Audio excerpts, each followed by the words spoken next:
Тетовци веруваат дека домаќинската куќа навреме се снабдува со дрва за на зима. Именно само што ќе заврши една грејна сезона, веднаш се размислува за престојната. Со оглед на тоа што повеќе од половина од домаќинствата во Тетово се греат на огревно дрво, оваа грижа ја имаат голем број семејства периодов. Периодот за дрво е кај 7, 8, 9 месец тогаш. Сега сезона е слаба. Пошто и проблемот е кај пари, треба да се соберат пари па да земат дрва. Нашите плати се знаат колку су и што су. Треба да останеш без леп па да тргнеш пари за дрва. Дрвата су 3100 кубикот.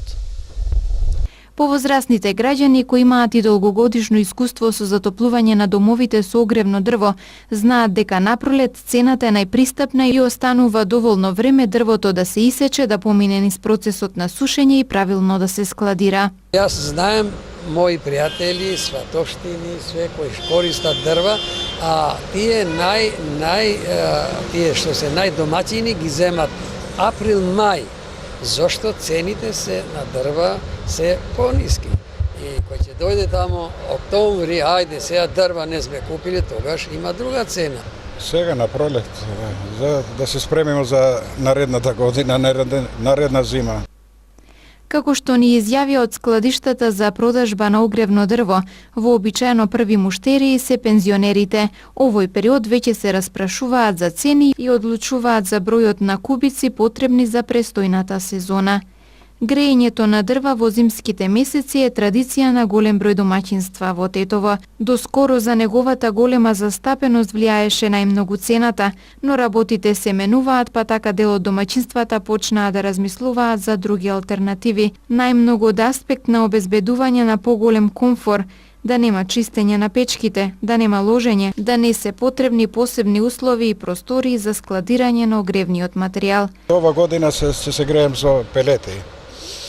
Инсталиравме систем на централно. Со пелети, па што ќе биде, не знам. До сега со дрва сме трошиле по 8 метра. А зашто сменивте се, тоа што мислите поевтино е? Не поевтино, него поскапо е уствари. И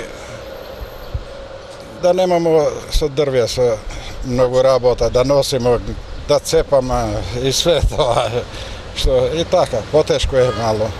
Овие се попедантни се пелетиве. Загревање со струја не загадува ништо, се знае, вие знаете поубаво од мене.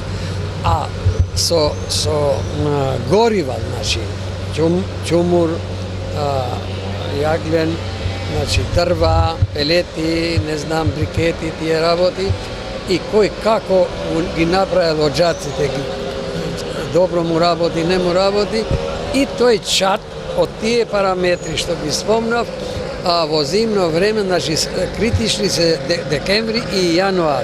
Тогаш све што се прави, ја ги гледам колите кои доаѓаме од света, све што ваѓа чат останува тука, по згради, по прозори, по балкони.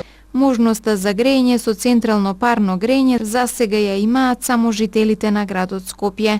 Многу од граѓаните веруваат дека гасификацијата на Македонија ќе донесе економски олеснување на семејствата во поглед на средствата издвоени за затоплување на домовите во зимските месеци. Владата најавува финализирање на проектот со кој ќе бидат опфатени и Тетово и Гостивар до крајот на 2020 година. Јас сум задоволен како се одвива, имаше одредени некои проблеми во делот на Скопје. Меѓутоа јас тврдам дека согласно роковите тоа се 2020 година, бидејќи еден од гасификацијата е од првите 3 топ приоритети на владата на Република Македонија ќе согласно роковите ќе биде завршен. Најголемиот дел на експропријации, согласно средствата кои што од буџетот на Република Македонија се одделени за годинава за гасификација за 40 милиони евра, од кои што 8 милиони евра се за гасификација, ќе бидат употребени. Тоа е сериозен показател дека во наредниот период тие службености кои што се како експропријации ќе бидат завршени. Од ланската година од ребалансот не беа скратени средства, напротив беа зголемени, и годинава ако има потреба ќе бидат зголемени, не можат никако да скратат во овој евентуален зборувам ребаланс, така да очекувам дека согласно роковите кои што ги има, гасификацијата ќе има во Република Македонија до 2020 година. Цените на еден кубик дрва годинава се слични на ланските, велат од складиштата за продажба, и истите се движат од 3100 денари па нагоре.